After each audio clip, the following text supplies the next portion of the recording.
você ainda tem? Você já perguntou sobre isso? Eclesiastes capítulo 3, versículo 1 é um texto na Bíblia que foi escrito por um sábio chamado Salomão e com toda certeza inspirado pelo Espírito Santo de Deus. Esse versículo diz assim, para tudo há uma ocasião e um tempo para cada propósito debaixo do céu. Ocasião e tempo. A ocasião, ela está relacionada a um instante, a um momento, a um intervalo de tempo. E esse um tempo que está dizendo aqui, está dizendo que existe um tempo para cada ocasião, para cada momento. Porém, todos eles acontecem para um propósito. E diz a palavra de Deus, para o propósito que está debaixo do céu. O tempo, ele faz com que tudo que a gente conhece aqui, ele tenha um início e ele tem um fim. E é interessante a gente analisar que o tempo, ele não leva em consideração quem você é. Uma vez, o meu pai, o pastor Carlos, ele estava pregando exatamente sobre o tempo. E ele falou uma frase que me chamou muito a atenção. A frase era a seguinte: não importa se você é rico ou pobre, não importa se você é um famoso ou um desconhecido, todos nós temos à nossa disposição 24 horas por dia. O que você vai fazer com esse tempo que você tem à disposição? 24 horas, do início ao fim. Início e fim. Em 2002, a revista Exame, ela trouxe uma matéria que é um levantamento que foi feito por uma enfermeira lá na Austrália, que ela acompanhava as 12 últimas semanas daqueles pacientes que estavam em estado terminal. E ela levantou os 5 principais arrependimentos dessas pessoas no leito de morte. E eu vou falar aqui os 5 rapidamente para você não ficar curioso sobre eles, mas você pode pesquisar depois.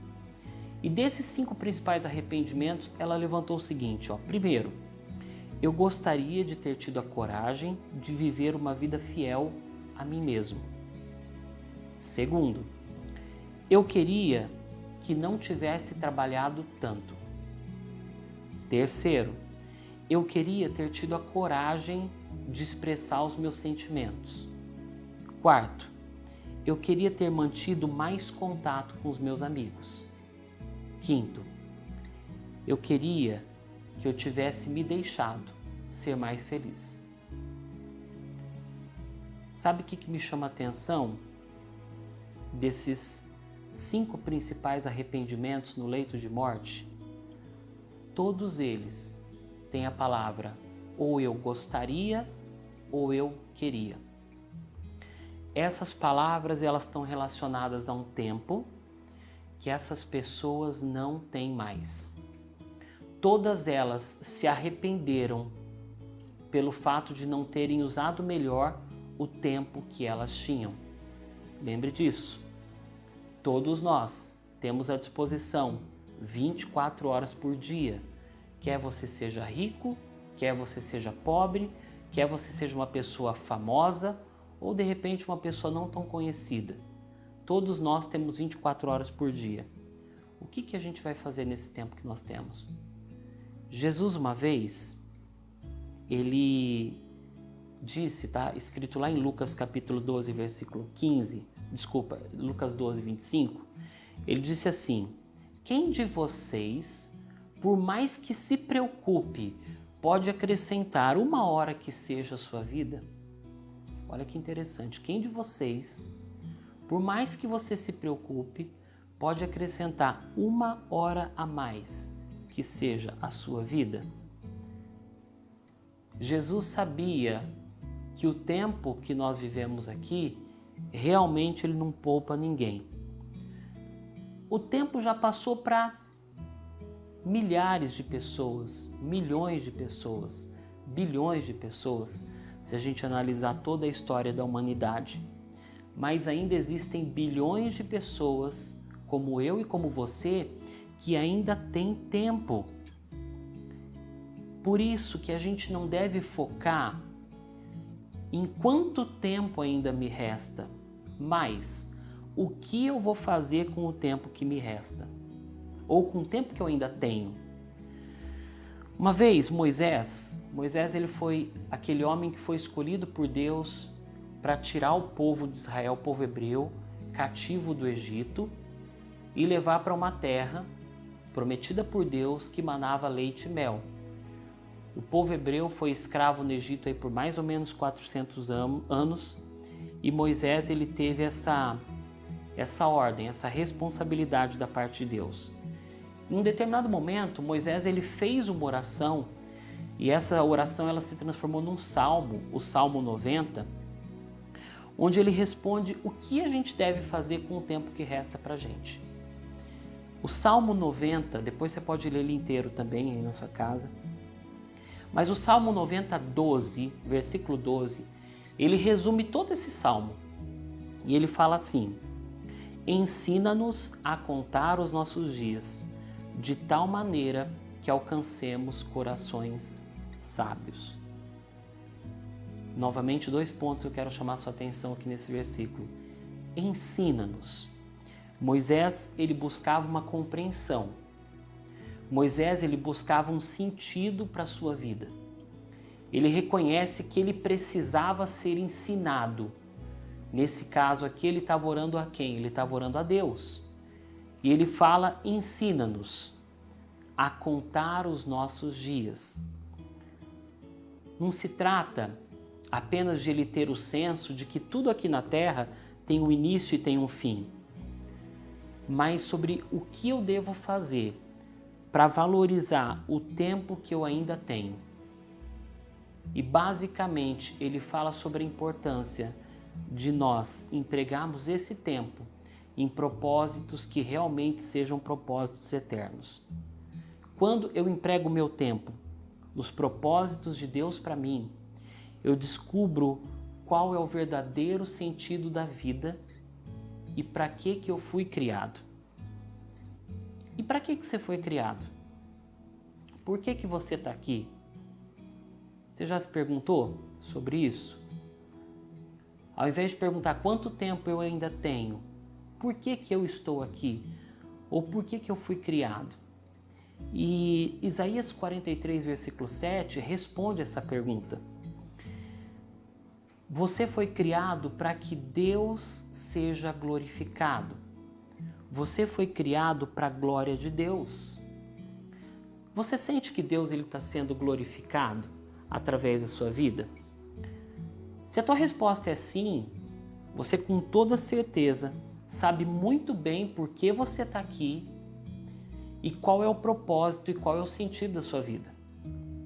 Mas se a sua resposta for não, se você sente que a sua vida ela não glorifica a Deus, eu acredito que ainda você deve estar buscando o propósito, ou você deve estar buscando o sentido para a sua vida, ou com toda certeza você está se perguntando, na realidade que a gente está vivendo, quanto tempo me resta?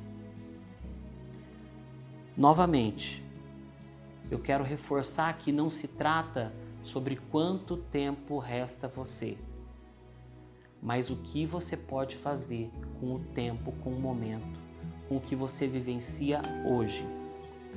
Paulo, quando ele escreveu aos Coríntios, lá em 2 Coríntios capítulo 6, versículo 2, ele falou algo que está relacionado sobre isso que a gente está tratando aqui também. A parte A do versículo ele fala assim: pois ele diz, eu ouvi no tempo favorável e o socorri no dia da salvação. Quando Paulo disse isso, Paulo ele estava falando aos Coríntios, mas ele estava citando uma palavra lá em Isaías, Isaías 49, versículo 8, e falava sobre a restauração de Israel. Deus dizia ao povo que no tempo favorável ele responderia o povo e no dia da salvação ele os ajudaria. É por isso que Paulo ele fala assim, porque ele diz, eu ouvi no tempo favorável e o socorri no dia da salvação. O interessante é o que Paulo fala na sequência desses versículos, na parte B do versículo. Ele diz assim, digo que agora é o tempo favorável. e agora é o dia da salvação. Paulo ele fala que hoje é o tempo favorável, hoje é o tempo da salvação, hoje é o momento em que eu tenho a oportunidade de entender, de descobrir o motivo pelo qual eu fui criado e de compreender o que Deus quer que eu faça a partir desse dia. Hoje é o tempo, hoje é o dia favorável, hoje é o dia da salvação. Hoje é o tempo. Querido, quanto tempo você tem? Ou talvez a gente pode falar assim, e quanto ao tempo que você tem? Você vê como muda? Quanto tempo você tem? Ou o que você vai fazer quanto ao tempo que você ainda tem? Isaías capítulo 55, versículo 6, fala assim: buscai ao Senhor enquanto se pode achar, invocai-o enquanto está perto. Se você está ouvindo essa mensagem, significa que ainda há tempo. Nós buscamos ao Senhor e nós podemos achar o Senhor quando nós o buscamos. Ainda tem tempo. Para algumas pessoas esse tempo não existe mais, mas hoje é o momento, hoje é a hora de nós nos aproximarmos de Deus. Vamos fazer uma oração? Feche seus olhos, vamos falar mais uma vez com o nosso Deus. As últimas semanas a gente tem orado, mas esse momento eu gostaria de orar especificamente por isso. Querido Deus, o Senhor conhece a vida de cada um que está ouvindo essa palavra. E muitas pessoas nesse período, elas estão preocupadas, Senhor, ansiosas, se perguntando sobre o tempo que lhes restam. Porém, Senhor, a Tua palavra nos ensina a viver, ó Pai, uma vida que agrada ao Seu coração. A Tua palavra, ela nos ensina que para tudo existe um propósito. A Sua palavra nos ensina, ó Pai, que o Senhor é o dono do tempo. E o Senhor estabeleceu um tempo para cada propósito, um momento para cada situação. Estamos vivendo um momento muito diferente na história da humanidade, mas que ele nos faz pensar e refletir um pouco sobre a nossa vida e sobre tudo que nós estamos vivendo. Pai, eu te peço nessa hora que o Senhor continue a falar no coração e na mente de todos que estão ouvindo essa palavra, para que a gente possa se firmar cada vez mais no Senhor e nesse tempo que o Senhor tem nos dado. Que seja um tempo de paz, que seja um tempo onde possamos buscar a Tua presença, que seja um tempo onde estejamos sempre direcionados pelo Teu Espírito Santo. É assim que nós oramos, é assim que nós te agradecemos. Abençoe a vida dessas pessoas, abençoe as nossas vidas, ó Pai, em nome de Jesus. Amém. Que Deus possa abençoá-la muito, e que essa nova semana seja uma semana onde você possa aproveitar melhor as suas 24 horas por dia, onde você possa aproveitar melhor o seu tempo, o tempo que o Senhor te deu. Que a sua vida glorifique ao Senhor e que você descubra a cada dia o propósito dele para a sua vida. Em nome de Jesus. Deus abençoe a Igreja Batista Betel. Deus abençoe todos os outros irmãos que estão vendo esse vídeo. Deus abençoe a sua vida. Se você não faz parte de nenhuma igreja, mas você tem a cada dia tido o interesse de buscar o Senhor, de conhecer o Senhor, que Deus possa abençoar muito e que Ele possa falar cada dia mais ao seu coração. Eu deixo um recado para você que não faz parte de uma igreja. Esse tempo é um tempo onde a gente não está podendo se congregar. Está a igreja toda reunida no mesmo espaço, no mesmo ambiente. Mas a igreja não é o templo, a igreja são as pessoas. Vai chegar um momento em que a igreja, as pessoas, elas vão poder se reunir novamente no templo, congregar no templo. Eu quero fazer o convite para você, para que quando esse momento passar, você possa procurar uma igreja próximo da tua casa e buscar o Senhor, que com toda certeza Ele vai falar ao seu coração e te abençoar. Um abraço a todos. Deus abençoe. Em nome de Jesus.